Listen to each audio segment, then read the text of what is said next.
Diablo 4 is almost upon us, a long-awaited and highly anticipated return for this decade-spanning series. If you are curious about whether killing demons and casting spells in a dark fantasy world is your kind of thing, then we've got 36 facts about Diablo 4 that you really need to know.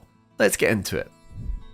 Diablo 4 is an ARPG in a series that spawns as far back as 1996. It's a sequel to 2012's Diablo 3 and will again be developed by Activision Blizzard. Diablo 4 will release on PlayStation 4 and 5 along with Xbox One, Xbox Series X and S and PC on June 6, 2023. There are 3 different versions of the game available to purchase: the Standard, Deluxe and Ultimate editions. The Standard comes with the Lightbearer mount and cross-game items, the Deluxe includes the mount and mount armor and seasonal pass unlock, and the Ultimate will come with the Wings of the Creator emote and a 20-tier skip on the Battle Pass. Those are your basic bits of information, but the rest of the video is going to be split up into 3 different sections covering the story and open world, classes and character customization, and the endgame, all of which will be timestamped for your ease of access. Diablo 4 takes place 30 years after the events of Diablo 3, after millions have been slaughtered by the actions of heaven and hell. But it's not over for the people of Sanctuary just yet, as its creator, Lilith, Daughter of Hatred, rises once more to reclaim her land. The base campaign is said to take up to 35 hours to complete, but of course with the addition of side quests and the endgame, which we'll get onto later, there is plenty of fun to be had with Diablo 4. A lot of that fun is based on the game being open world, containing 5 different regions which you can explore in any order. Scosglen, Dry Steppes, Fractured Peaks, Hawazar and Kyrgyzstan all have a nice variety to them, ranging from swampy bogs to frosty cathedrals and bringing their own kinds of danger. Across the open world you'll discover towns like Kyovashad, which will be safe spaces filled with vendors and quest givers. Then there are camp locations known as strongholds, which can be found off the beaten path in Sanctuary. These locations will be filled with monsters, but once defeated will become safe spaces filled with NPCs and will act as a new waypoint location. However, sometimes a stronghold will actually unveil a hidden dungeon, so there's a nice layer of reward for players that go looking for it, and because the enemy types aren't the exact same with every single stronghold, you aren't just fighting the same enemies over and over again. Wherever you go, however, you will always be a part of this online shared open world, meaning that you are not able to play Diablo 4 offline. If you're playing with friends like previous entries in the series, you can slay demons and conquer dungeons in 4-player squads. You can also play Diablo 4 in couch co-op on console versions of the game, but sadly this feature is not available on the PC version. However, the game will feature both crossplay and cross-progression, meaning that you can play with your friends on other platforms or work on your characters on those different platforms once you've connected your Battle.net account. While dungeons will remain private spaces for solo or co-op play, the open world and social hub spaces, like the aforementioned town of Kyovashad, will fill up with other players.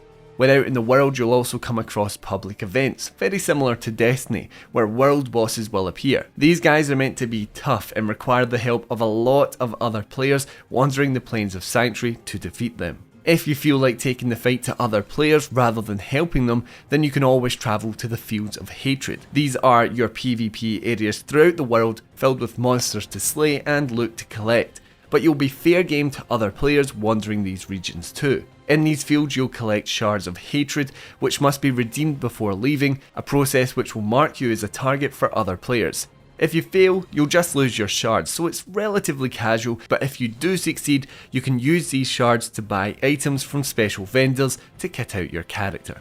Hello, just a very quick interjection here guys to let you know that we here at Push Square produce a wide variety of content all within the world of PlayStation. But the thing is, around 90% of the people watching videos just like this aren't actually subscribed, and subscriptions and likes really aid the algorithm to help a channel like ours grow. So if you've enjoyed what you've seen of this video today, then why not consider hitting that big old subscribe button. Anyway, apologies for the interruption, let's get back to the video.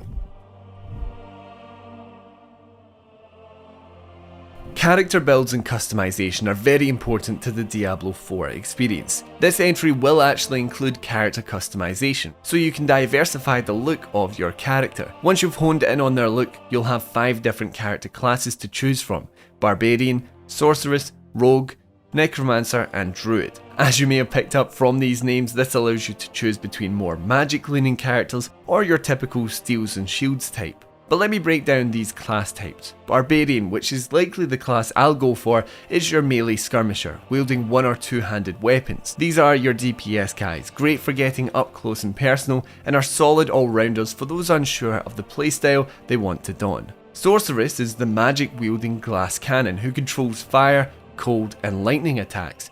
You want to be on the move with this one and keep that mana filled so you can keep casting your spells. Rogue is the stealthy type, mixing up close and long range weaponry with a dexterous mobility to ensure that you are dodging attacks and getting into all the right places. Druids are your shapeshifters, a brilliant hybrid between melee and casting playstyles. You'll be able to shift into wolves and bears for short periods of time for brutal bouts of damage whilst wielding earth and storm magic. And lastly we have necromancers, summoners of the dead. You'll be able to call undead soldiers to your aid, bring back fallen enemies or drain their power and dispel curses. In my eyes, this is your support character that will help you keep things under control. Customization goes a little further than a simple class preset however. With an expansive skill tree with both active and passive skills to acquire, you can bend your classes and its build to your whim. And you won't necessarily be stuck with the skill choices you make either. You can respec your character down to a specific skill, however it will cost you and becomes more expensive the deeper you go. So while it's an option, sometimes it might be better to just start a new character.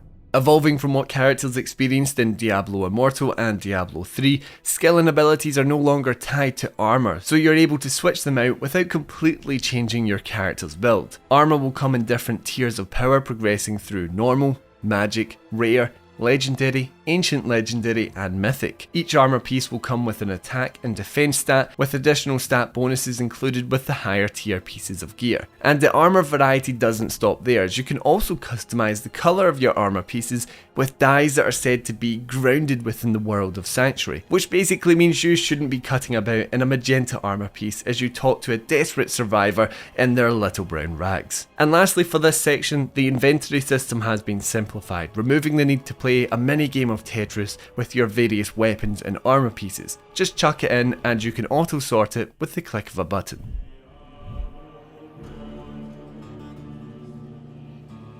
So you've blasted your way through the campaign and are wondering what's in store for the Diablo 4 endgame experience.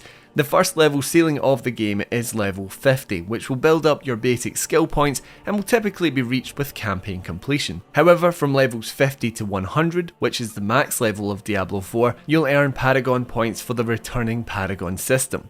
Here you will be able to apply buffs and stat increases to your character for the endgame, meaning there will be a massive variety of builds to craft. So big in fact that the devs have stated that on a playthrough, a max level Necromancer, for example, will have only unlocked around 40% of the skill tree, meaning that if you're playing with another player in the same class, they shouldn't all play the same, and there's also big potential for leveling up new versions of the same class. As you become more powerful, Diablo will keep you on your toes with world tiers, which will scale the difficulty. There are 5 tiers in total, with the first 2 becoming available from the beginning of your game, and the rest unlocking after the completion of specific dungeons.